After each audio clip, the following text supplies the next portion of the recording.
I just completed my first ever Olympic triathlon, which consists of a 1 mile swim, followed by a 22-mile bike ride, followed by a 10K, which is 6.2-mile run. It was an absolutely unbelievable experience. The training, the race day, the results I got from it, and also how it's going to set me up for my future in triathlons. So, I want to break down the race, how I trained for it, the entire race day in terms of my nutrition and everything like that, and then let you guys know what I have coming up next. Before I started triathlons, I was actually a runner, and I was a ultra marathon runner. So I've done a 100-mile run, I've done a 100K run, 50-miler, and then everything else under that as well. So I am a runner at heart, which is going to make sense with this race, with this triathlon, and even my training. So I wanted to give you that history because that is very important to know. I come from a running background, and especially in triathlons, when you're trying to learn 3 different sports and put them together, you need to prioritize the ones that you are not good at, and that for me was swimming. So let's jump into it. I want to explain how I trained for this Olympic triathlon, and this will just go into the entire race day as well. So for me, like I said, I am a runner at heart. I have played rugby in the past. I've always been a running type of an athlete, so that is my home base. Biking is new to me, but biking is one of those sports that you can pick up pretty quickly. It's a very big mental game, so you just got to be willing to push yourself, and that is one of my biggest values as well. One of the toughest things for me in training was swimming. I went from not being able to swim a lap of a pool a year before this race, so 25 meters of a pool, not being able to do that, to a whole entire mile swim on race day, 1,600 meters. From 0 meters to 1,600 meters. So with that being said, my training for the swim specifically was just distance. I focused a little bit on technique just to learn the very basics of swimming so that I could actually do it.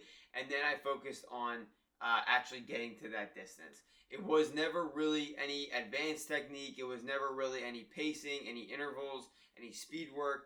It was just how could I get to 1,600 meters in one go and not freak out and be able to breathe. So that was the most of my swim training. It was just repetition after repetition, distance after distance. And what I did was I literally started from doing a 25-meter trial of just, all right, let me see how far I can go. Doing 25 meters and working my way up little by little. I went from 25 to 50 to 100 meters, then 150, then 200, then 300, then 500 meters, then half a mile, which was 800 meters. And over the year, I slowly worked my distances up. With that being said, I did not focus on speed. So during this entire training of swimming, I was always by myself. In the pool, I would swim in the open water, in the bay. I was always by myself though. So I never really understood swim timing, swim pace, the average one, a fast one. I just didn't really know because at the end of the day, my focus was just to get there, just to get through it, just to finish it. I will get into my swim results in a little bit when I talk about the actual race day, but that gives you an idea for my training. I was so just focused on getting the distance. For my bike and my run training, like I said, I came from a running background, so I was really confident in my runs, even pace running. And biking I picked up on pretty quickly. So most of my training for the bike and the run, I actually did together. I did what's called bricks in triathlon, where you combine the sport. You do your bike, and then with a very little rest in between, less than 2 minutes, these are called transitions, which I will talk about, you go right into your run. And I mess around with different distances. So I would do maybe a 40-kilometer bike ride, which is that 22-mile bike ride that I would be doing in the race. Maybe sometimes I did a 20K ride, 10K ride, whatever that may be. But every single time I went straight into a run. Running distance was different as well, whether it was a 5K, a 10K to simulate the race, maybe even sometimes longer, or maybe even sometimes just a mile, just to get that feeling of the transition from a bike to the run. But other than the swimming training, that was what I practiced the most, was the bike to run transition. Reason I focus on that so much is because if you've ever done a pretty intense bike ride and gone straight into a run, your legs feel like complete balloons. It takes about half a mile to a mile, depending on the person, for your legs to kind of flush out, and then you kind of get in that groove of running again. But when you first step off that thing, it is tough. So in training, I really wanted to get used to that feeling of getting off the bike, going through the transition, slapping my shoes on, and just ripping the run. Pacing wise, I would mess around different paces depending on how long my run is, but especially in the beginning, I just wanted to get used to that feeling of going right from the bike with absolutely exploding quads and trying to get through the run distance. And then over time, over training, I incorporated different paces. I mess around with just doing a slow bike ride with a speed run, a fast bike ride with a slow run, fast and fast, just really messing around with those different systems so that I understood what all of them felt like. So that was one of the biggest benefits to me with training, was really hammering down the bike to run brick. Another key component to my training was messing around with different heart rate levels. So I do a lot of zone training. You have zones 1 through 5 when it comes to your heart rate zones. Zone 1 being the easiest. Right now I'm in zone 1. I'm sitting here. Zone 5 being the absolute 90 to 95% max. You're going balls to the wall. So what I did in my training a lot was really fluctuate between these heart rate zones. I tapped into zone 5 to really get some intense training in, and then I did a lot of zone 2 work, slow, and I love the saying, run slow to run faster, bike slow to bike faster, just slower to do something faster. That is really the essence of zone 2. So at the end of the day, I really just focused on making sure I was hitting all of these heart rate zones, working on my aerobic system, working on my anaerobic system, and then pushing my lactate threshold. So that was a big piece of my training. And then the last big piece of my training was the transitions. So in a Olympic triathlon, in any triathlon, you have 2 transitions. Transition 1 is from the swim to the bike. Transition 2 is from the bike to the run. So I did practice a lot with transition 2, like I mentioned, but transition 2 is very simple. You're hopping off the bike, you're throwing shoes on, and you're going. Transition 1 is what I really trained in, because this is where you can make up a lot of time. Transition 1, when you're going from the swim to the bike, you got to dry off, you got to get socks on, you got to get shoes on, you got to get some form of nutrition in there. It is absolutely key, because you can load up a lot of time in T1, in transition 1. So I spent a lot of time practicing. I spent a lot of time, and I'll talk about how I actually did my transitions when we talk about race day. But I just hammered down the technique and the process of those transitions. So that was my training. A full entire year of going from a sprint triathlon to an Olympic triathlon, and really focusing on my swims, really focusing on my brick workouts, bike to run transitions, fluctuating my heart rates into different types of zones, aerobic, anaerobic, and pushing my lactate threshold, and also hammering in the actual specifics and the techniques of those transitions.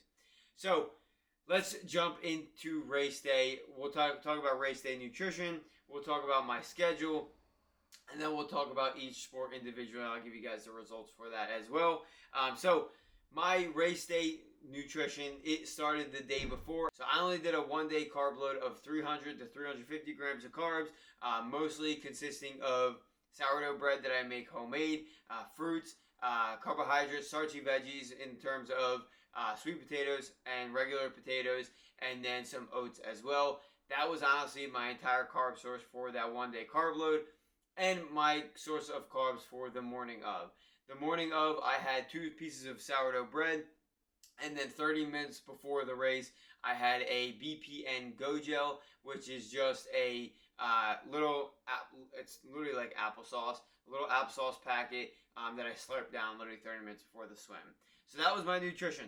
A lot of carbs, moderate protein, little fats, just getting ready for that energy intensity. So after that comes the actual race, the race day. So throughout the race, I felt absolutely good. I woke up at 4:30ish a.m. because I had a 30-minute drive to Atlantic City. And then once I got to Atlantic City, I got there around 5:30, 5:45 to make sure I had enough time to set everything up.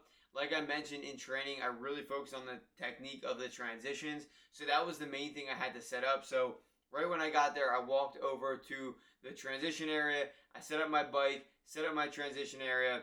The main thing that I set up in my transition area was on my bike, actually. So what I did in the technique that I focused on to really have a quick transition was I actually pre-clipped my bike shoes into my bike.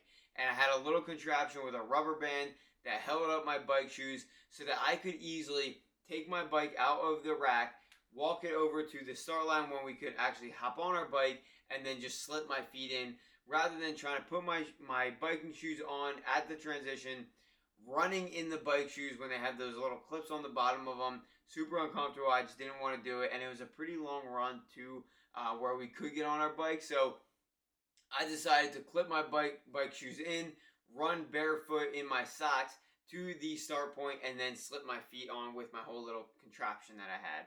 So that was how I set up when I got there around 6 a.m.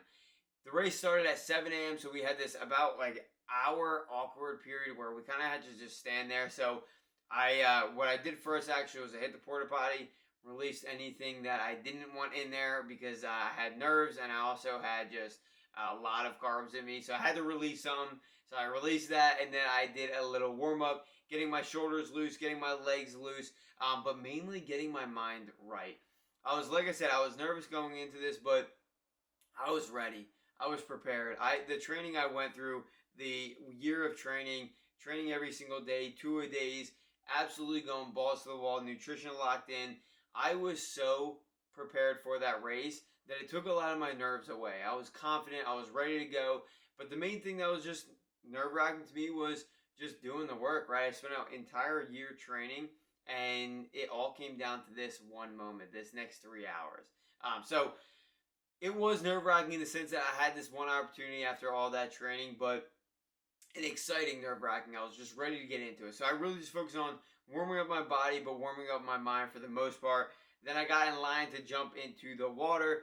When I was in line, again, another long waiting period, but I really just focused on getting my mind right, focus on running myself through, okay, what are the steps in the process, what are the steps of the transition, and just really cycling through that, everything that I put into training as well. So, jumping into the actual race, it started with the swim. A triathlon always goes swim, bike, run. So it started with the swim. I got in the water, and what I did when I was swimming is my motto is just be consistent, right? Don't stop, just keep going. Doesn't matter your speed, just get through it.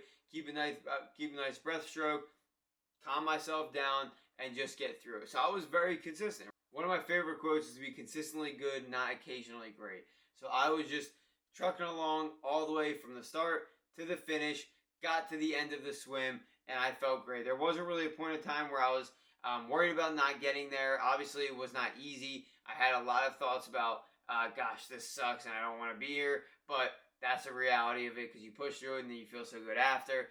So I got through this swim pretty smooth sailing. Now, I will get to the results, but I will preface that I was slow. And I didn't realize I was slow until during the swim. When you're swimming, you can't see much, right? The only opportunity you get to see, especially in an open water swim in the bay, because underwater is just green, you can't see anything, is the opportunity that you have when you breathe, right? So every time you breathe, you bring your face out of the water, you can see to the side. But in open water swim, you have to do a little strategy where you have to come up first, then breathe if you want to see ahead of you. So I didn't do this every time, but there were a few times, probably every 10th or so breath, I will look straight up and then breathe and then go back into my stroke so that I can see what was ahead of me. And during that time is when I realized that I was a slow swimmer. I saw a lot of grandmas, a lot of people that were not in the same shape as me, flying by me, people that were stopped that were ahead of me. I just realized that, wow, I'm slow. But again, didn't matter to me. My goal was to get through, and I was proud of it regardless. Then came transition number 1. This was the swim to the bike, the transition that I hammered out in training. I was so ready for it that I absolutely executed perfectly. I got out of the water, ran to my transition area, dried my feet off. So I wiped my feet with a towel that I had on the ground, and then I had a hand towel as well that I wiped my feet off. Threw my socks on, each one at a time. Then after I threw my socks on, threw my helmet on and my glasses on, because we cannot touch our bikes until we actually have our helmet on. After I had my helmet, my sunglasses, and my socks on, grabbed my bike, and I headed for the loading area where we could actually get on our bike. So like I said, my shoes were actually clipped onto my bike already with a little rubber band contraption, so I didn't have to spend the time putting my shoes on. When I got to the area where I could actually jump on the bike, this is where all I had to do was slip my feet in. The rubber bands actually broke once I did one rotation of the pedal, which is kind of the whole idea of this like rubber band setup.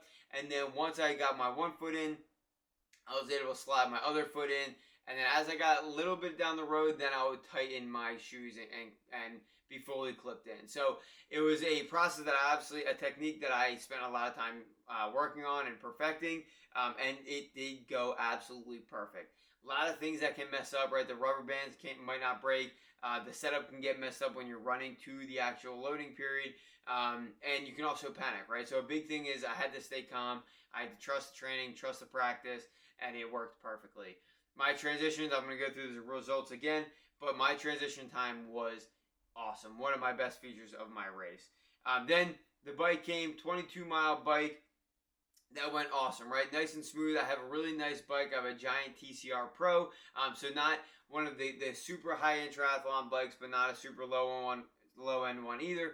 Right in the middle, average. And the bike went really well. I worked really hard, powered through it. I was messing around with my gears because of the wind. There was no incline, anything like that, but the wind was really tough, especially because we were on the ocean in Atlantic City. So you have the ocean wind, you have the bay wind. You got hammered a lot. So I was messing around with my gear shifting there, preserving energy mainly for when the times I knew the wind was going to be against me, but also conserving energy for the run because I had a 10K run to come right after. So I really pushed myself in the bike, but I was being smart as well.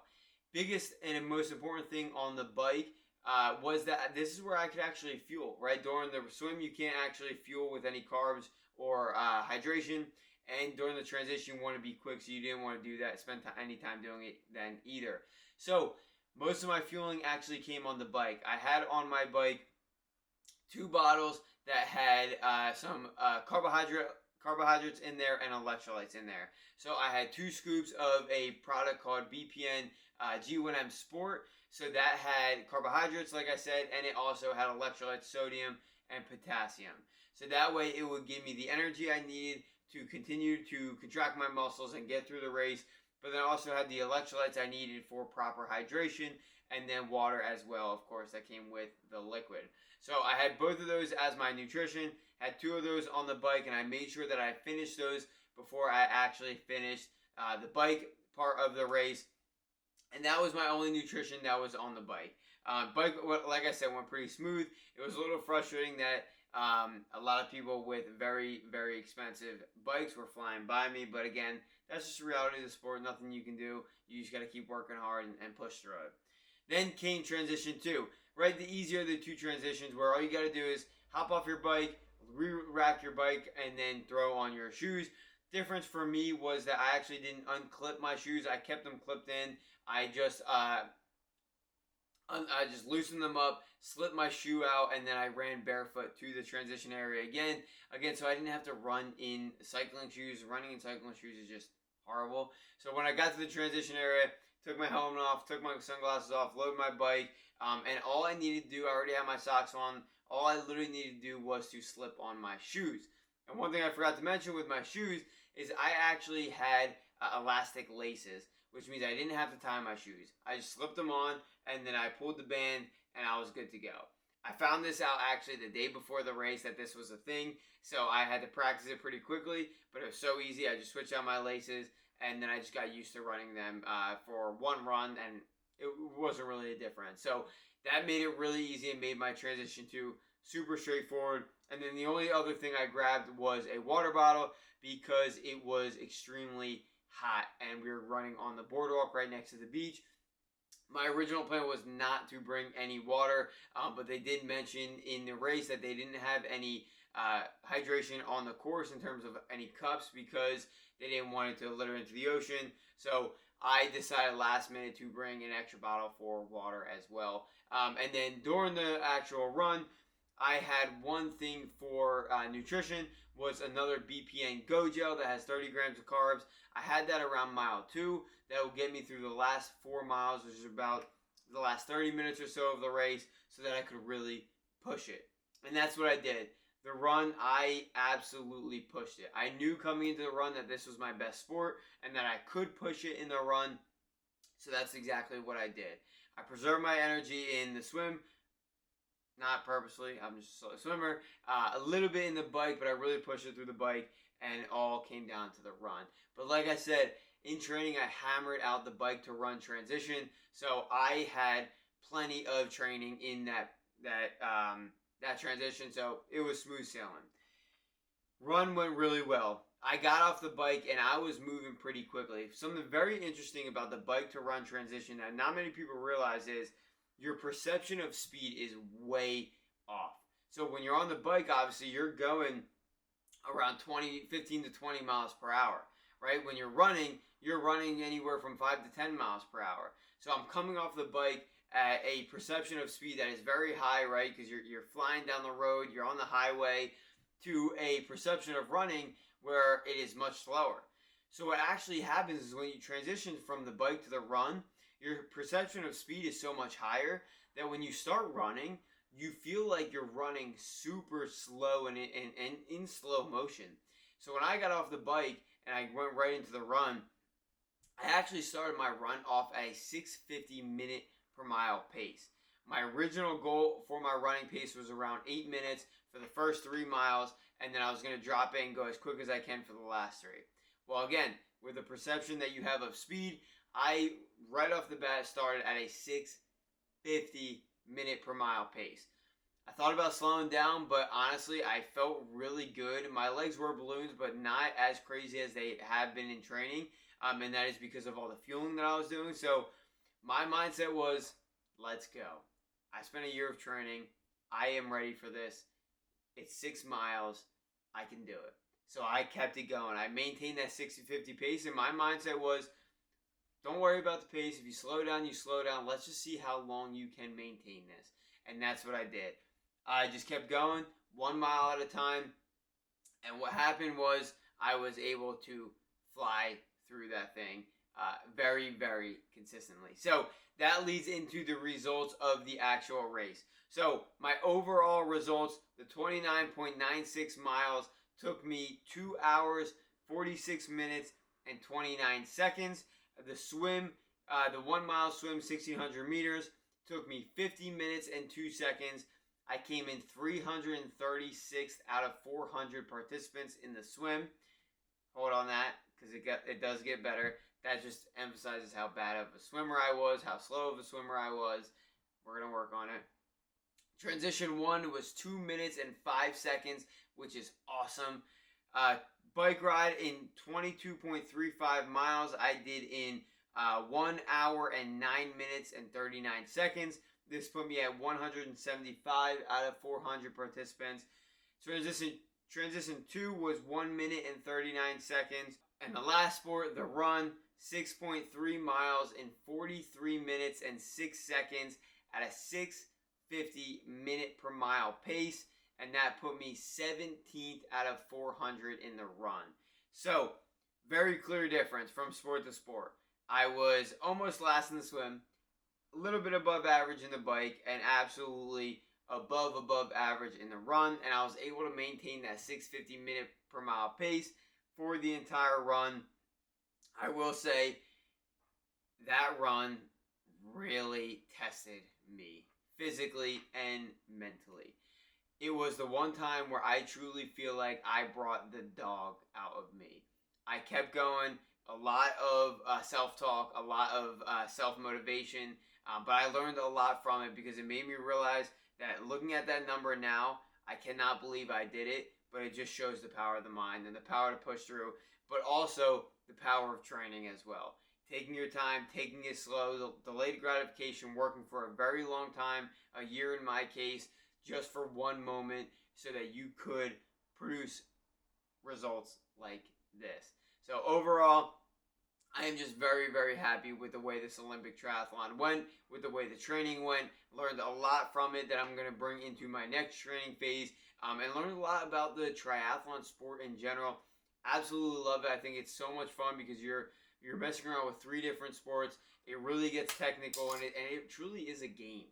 So with that being said, what is next for me?